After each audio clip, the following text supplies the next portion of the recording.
तुझ्या रडण्याचं कारण माहिती आहे. घरी गेले होतेस म्हणून इमोशनल झालेस ना. जय सॉरी. मी तुला न सांगता आज पप्पांकडे गेले. पण खरंच मला तिथे जाईपर्यंत असंच वाटत होतं की आम्ही लिंक क्लबला जातोय. पण सर अचानक मला तिथे घेऊन गेले. काल रात्री त्यांचा व्हेन्यू चेंज झाला आणि त्यांना मला कळवता आलं नाही. जय सॉरी. आज मी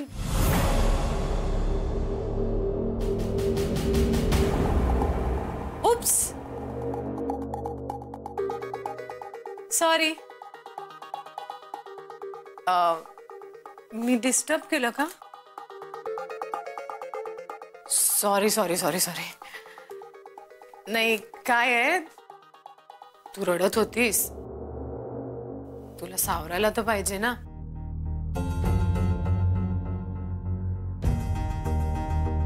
नाही नाही नाही नाही, मी कॉफी प्यायला आली आहे.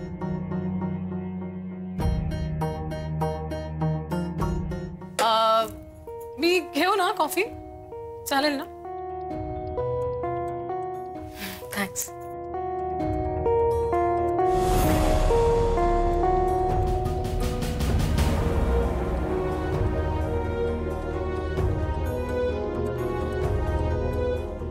अरे जय,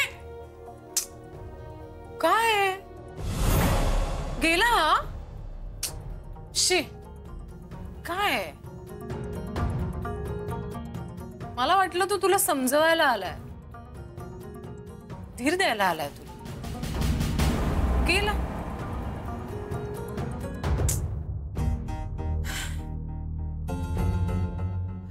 अदिती मला सांग, तुझं आणि तुझ्या बाबांचं, हो सॉरी, तुझ्या पप्पांचा तुमचा समेट झाला का ग? हा? अरे काय? अहो मीटिंग चांगली झाली आज, पण मिस दाभोळकर तिथे खूप अनपेक्षितपणे वागल्या. म्हणजे नक्की काय झालं? काल मीटिंगची जागा अचानक बदलली. दाभोळकरांच्या घरीच मीटिंग आहे हे मी मिस आदितीला सांगितलं नव्हतं. काय? पण आम्ही तिकडे पोहोचल्यानंतर जेव्हा त्यांना कळलं ना, तेव्हा मला त्या खूप न्यूट्रल वाटल्या आणि घरात गेल्यानंतर सुद्धा खूप शांत होत्या. फक्त कामापुरतच बोलत होत्या. दाभोळकरांच्या घरी मीटिंग आहे हे तू आधी का नाही सांगितलंस तिला? नाही, मी पूर्णपणे विसरून गेलो आणि त्याबद्दल मी त्यांना सॉरी सुद्धा म्हणालो. पण त्यांचं हे असं वागणं खूप नवीन होतं माझ्यासाठी. मला एकदम त्या खूप प्रोफेशनल वाटल्या. कुठल्याच गोष्टीत त्या मिक्स झाल्या नाहीत. मिसेस दाभोळकरांनी त्यांच्यासाठी त्यांच्या आवडीचे पदार्थ सुद्धा केले होते. पण त्या म्हणजे फक्त स्वतःच्या कामात लक्ष देत होत्या, बाकी कुठेच नाही. आणि दाभोळकर काय म्हणाले? म्हणजे कामा व्यतिरिक्त काही बोलले? ते खूप प्रोफेशनली बिहेव करत होते. अहो मला मिस आदितीचं खूप कौतुक वाटलं. स्वतःच्या घरात इतक्या वर्षानंतर जाऊन सुद्धा कामाच्या वेळामध्ये अजिबात इमोशनल झाल्या नाहीत त्या. तुला असं वाटतं गट्टू? तिला जे काही वाटत असेल ते तिने दाखवलं नसेल. अरे कुठली मुलगी इतक्या वर्षांनी घरी गेल्यानंतर नॉर्मल राहू शकेल का? तिला काहीतरी वाटलं असणारच. हो, म्हणजे तसं खूप वाईट वाटत होतं त्यांना. मला माहितीच नव्हतं इतकं साठलं असेल त्यांच्या मनात. म्हणजे या दृष्टीने मी कधीच विचार केला नव्हता. दाभोळकरांच्या घरातनं बाहेर आल्यानंतर मात्र ती स्वतःला सावरू शकली नाही. मग आम्ही कारमध्ये बसलो आणि तिने एकदम बोलायला सुरुवात केली. एखाद्या जवळच्या मित्राशी शेअर करतात ना सगळं, तसं सगळं माझ्याशी शेअर केलं आदितीने.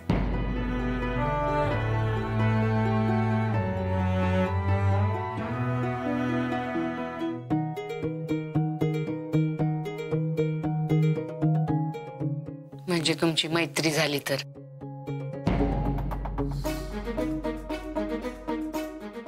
हो, ती मला तिचा मित्र समजते आणि मी सुद्धा. दाभोळकरांमध्ये आणि आदितीमध्ये काय झालंय मला माहित नाही आणि मला जाणून सुद्धा घ्यायचं नाही. जे काही झालं असेल ते लवकर सॉल्व्ह व्हावं एवढीच माझी इच्छा आहे. सगळं काही तिच्या मनासारखं व्हावं. आपल्याला जेव्हा एखाद्याच्या मनासारखं व्हावं, ती व्यक्ती खुश असावी असं वाटतं, त्यालाच तर मैत्री म्हणतात ना.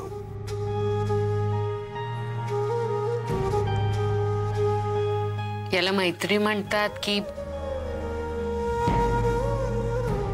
मला नक्की सांगता येणार नाही, पण तुला वाटतंय ना ही मैत्री आहे, मग झालं तर.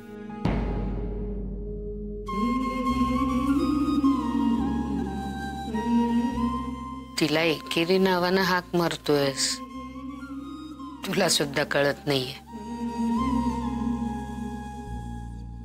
आधी तिला जे हवंय ते तिला मिळावं आणि तुला सुद्धा.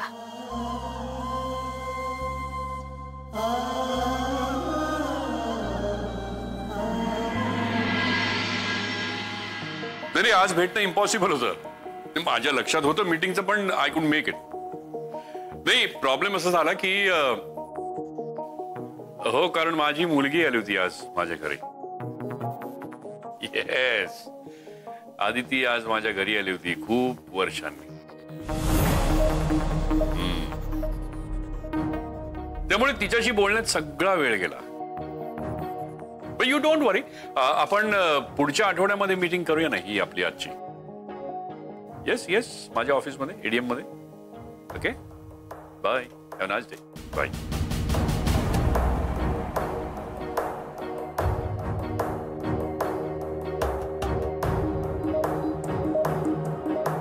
Good evening sir. Very good evening mister Jayram Khanolkar. तुम्ही आता ऐकलत ना, आदिती माझ्या घरी आली होती. आज माझ्यासाठी खूप आनंदाचा दिवस आहे, कारण आजचा दिवस म्हणजे माझ्या जिंकण्याची सुरुवात असेल कदाचित. माझी आदू आज माझ्या घरी आली होती. तिने तिची रूम बघितली, तिची सगळी जुनी खेळणी, तिचे फोटोग्राफ्स. खूप मिस करत होती हे सगळं. इतकी वर्ष तिच्या डोळ्यात दिसत होतं मला हे सगळं. तुला कदाचित आदितीने हे सांगितलं नसेल सगळं, कारण तुला कळल्यानंतर वाईट वाटेल ना म्हणून. पण तुला कळावं, तुला जाणीव व्हावी म्हणून तुला सांगितलं मी हे मुद्दाम. काल रात्री चेंज झाला ना sir venue?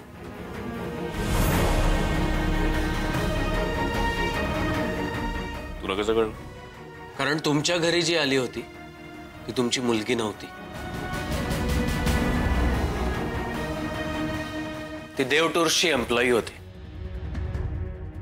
Miss Aditi Dabholkar. तुमच्या घरी जे काही घडलं, जे तुम्हाला वाटतंय ते मी नाकारत नाहीये, पण माझी खात्री आहे सर, आदिती फक्त प्रोफेशनल आणि प्रोफेशनलच वागली असणार. शेवटी तुमच्याकडूनच शिकली आहे ती. प्रोफेशनल आणि पर्सनल लाईफची सरमिसळ होऊ द्यायची नाही. सर, तुम्ही म्हणताय त्याप्रमाणे आदिती खरंच स्वतःच्या घरी असल्यासारखी वागली असते, मलाही खूप आनंद झाला असता.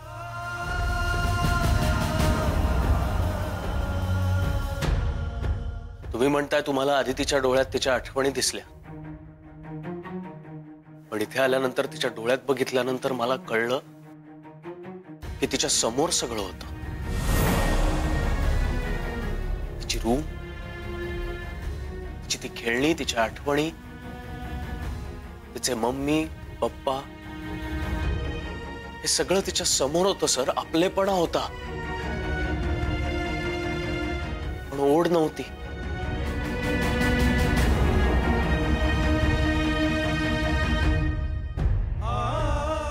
त्यात एक दुरावा होता सर. स्वतःच्या वडिलांच्या घरी असून सुद्धा आदितीला प्रोफेशनली वागावं लागत होतं. त्याचा तिला त्रास झाला असेल.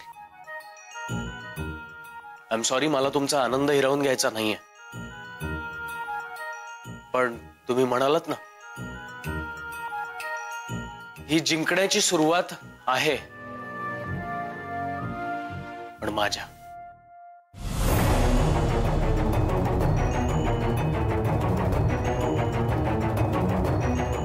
येतो सर, उशीर झाला.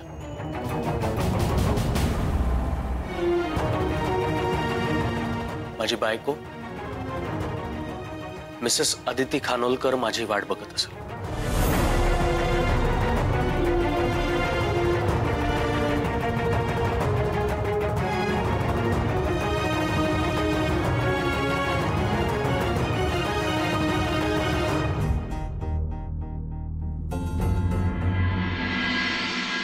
काय तू अगं नुसता रंग काढायचा असतो, इतके दिवस लागले असते का? हा, तुला माहित नाही, दिवाळीत ना अख्ख्या घराला नवीन रंग लावते मी दरवर्षी. यावेळेला काय केलं मी ना, नवीन इंटिरियर डिझायनरला दिलंय माझं घर करायला. मी तर त्याला सांगितलंच की बाबा सगळ्यांसारखं घर करू नको माझं, जरा काहीतरी वेगळं कर, मस्त युनिक. तुला माहिती आहे, काल ना बँड्राला गेले होते मी शॉपिंगला. तर ना तिकडे एका मोठ्या दुकानामध्ये छान लॅम्पशेड्स दिसले ग मला. हो, आणि अगं काय त्याचं वैशिष्ट्य म्हणे, त्या लॅम्पशेड्सचा ना आपल्या डोळ्यांना त्रास होत नाही. मग काय सगळं ऑर्डर केले मी. आणि सांगायचं राहिलं, काश्मीरी ग्रास मागवलाय मी. काय काय तू ग कुठून मागवला काय विचारतेस तू? म्हणजे ना बदलली नाही, सुधारली नाही सगळं. मी काय ठरवलंय माहितीये, असं ना मस्त त्या काश्मीरी ग्रासवर असं गॅलरीत पडायचं आणि छान कोवळं कोवळं ऊन घ्यायचं अंगावर. हो ग, सगळे सांगतात ना व्हिटॅमिन डी घ्या, डी घ्या. हो, चांगलं असतं आपल्या तब्येतीला, तू पण घेत जा. मी ठेवते मी. एकदम डोळ्यासमोर उभा राहतो तुझा बंगला. नाही, कोण डिझायनर ठरवलंस ते मला पण सांग, मला पण घराचं काम काढायचंय. तुझ्या इतका देखाणा बंगला नकोय आम्हाला, पण आमच्या भिंतीनं काही भेगा पडल्यात, त्यात जरा लांबी भरून घेतो. मी आले काय म्हणतो, आम्ही दोघं जरा एक दिवस तुझ्या घरी जाऊनच येतो, म्हणजे काय तो नक्की अंदाज येईल. नाही, एवढा मोठा बंगला बांधताय तुम्ही, काय ते तुमचं काश्मीर ग्रास त्यावर लोळतात कसं ते बघू जरा. मी अरे हे काय, जय अदिती आले.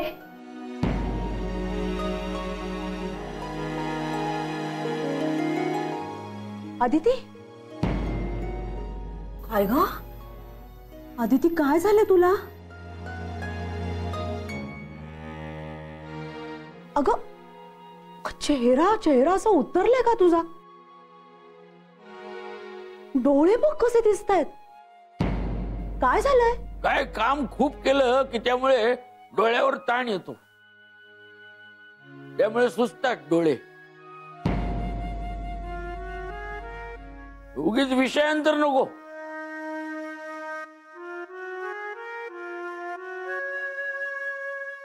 अरे मी काय विचारलं, आपण कधी जाऊया तुमच्या घराचं काम बघायला? जाऊया ना काका, मी कळवते ना तुम्हाला, लवकरच जाऊया आपण. हा, मी आले, ते आवरायचंय. आले. हा,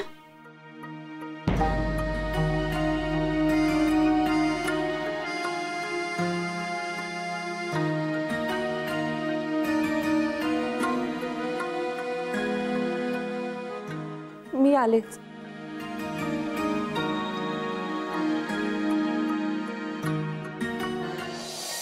भाडेकरूंना म्हणावं घरात अण्णा आहेत हे ध्यानात ठेवा. काय तिला झालेला त्रास त्यांना कळला ना तर त्यांना त्रास होईल. आणि हे मला चालणार नाही सांगून ठेवतोय.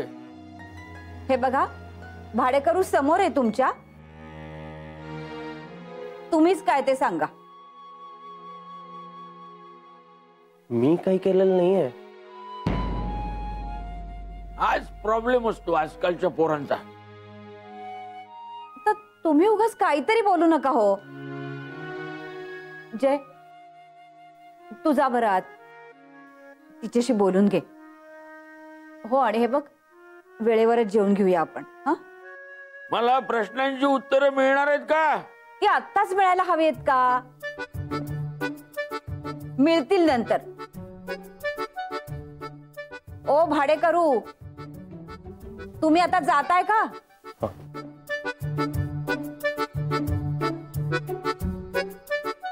मी विचारत होतो ना काय झालं ते.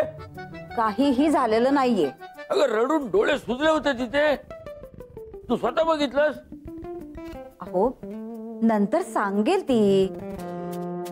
आणि ते सुद्धा त्यांना सांगायचं असेल तर. ते त्यांचं आयुष्य आहे. नाही पण ही अशी वेळ येतेच कशी? जयमुळे आलेली नाहीये ही वेळ. हे तुला कसं माहित?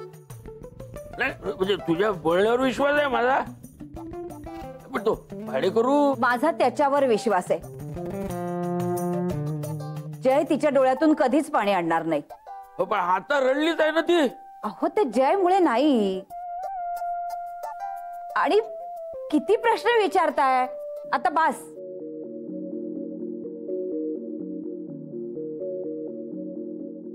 हा, पण बघा जरा काय झालंय ते. त्या मुलीच्या डोळ्यात पाणी आलेलं मला नाही सहन होणार.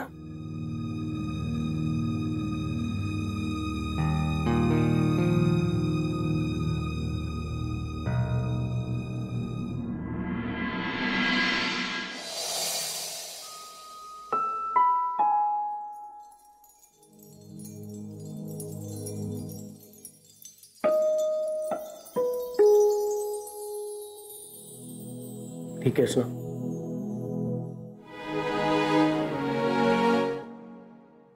जय, तुला राग नाही ना आला? आलाय ना. नाक बघ माझं लाल झालं. काय ग, एरवी रागाने माझं लाल नाक झालेलं बघायला आवडतं तुला. आता काय झालं? तुझं नाक लाल नाही झालंय. म्हणजे मला रागही आलेला नाहीये हे लक्षात आलंय तुझ्या. आता मला सांग, सगळं ठीक आहे ना?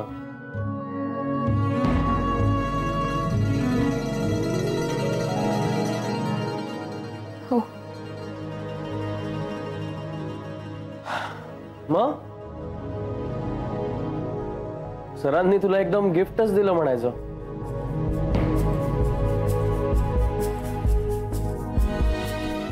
सरांनी जेव्हा मला सांगितलं ना मीटिंग घरी आहे म्हणून, तेव्हा खरंच खूप आनंद झाला. अख्खं घर डोळ्यासमोर उभं राहिलं पटकन. पण नंतर जाणवलं आपल्याला तिथे नाही जायचंय. सरांना काय कारण देऊ याचा विचार करत होते मी, पण शेवटी त्यांना नाही म्हणताच आलं नाही. बाप्पा जोपर्यंत तुला जावई म्हणून ऍक्सेप्ट करत नाही तोपर्यंत मी तिथे पाऊल सुद्धा टाकणार नाही असं सांगून निघाले होते मी. पण आज बघ, तू काही चुकीचं केलेलं नाहीयेस. माझी खात्री आहे तुझ्या मनाला जे योग्य वाटलं ते तू केलंस. त्याचं उगाच वाईट वाटून घेऊ नकोस अदिती. तुझे भरून आलेले डोळेच सांगतात काहीही चुकलेली नाहीयेस. ऑफिसमध्ये तुला पाहिलं आणि राहवलंच नाही मला.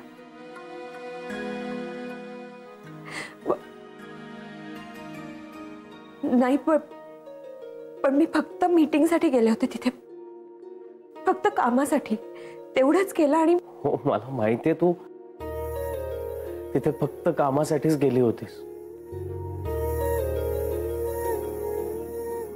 जय, एवढं सगळं झालं, आपलं आयुष्य बदललं, पण तिथे अजून सगळं तसंच आहे, जसं मी सोडून गेले होते तसंच.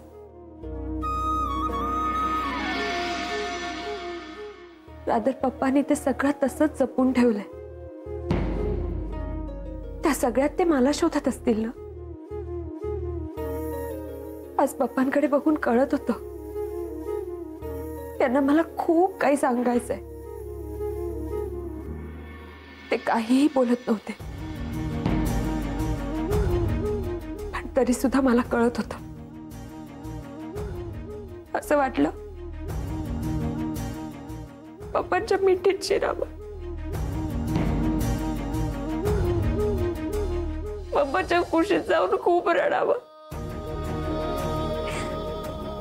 नाही, पण मी फक्त कामाला गेले होते. जय, मी काय बोलले नाही, मी फक्त कामाला गेले होते.